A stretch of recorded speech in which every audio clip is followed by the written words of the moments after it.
You read Solzhenitsyn. You think, okay, why did the Soviet Union become the absolute hellhole that it was? Solzhenitsyn says, because everyone lied. It's like, oh, isn't that interesting? Well, that isn't a hypothesis that you hear every day.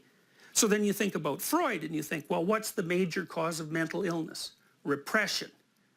Well, that's a lie, fundamentally. I mean, Freud's played around with it to some degree, so it's sort of like, it's more like lying by omission, actually, than lying by commission. But it doesn't matter, it's still lying. Jung says the same thing.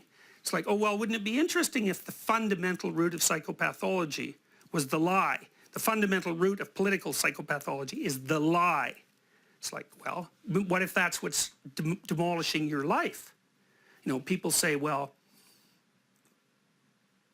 people think, especially when they're nihilistic and they become destructive, that the universe is sort of, it's an unfair and arbitrary place and it's basically bent on their random destruction while they suffer.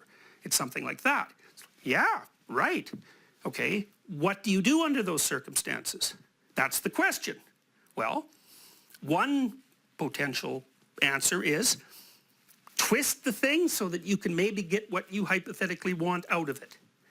The other is rely on your perceptions and your capacity for accurate representation, communicate that, and take your chances.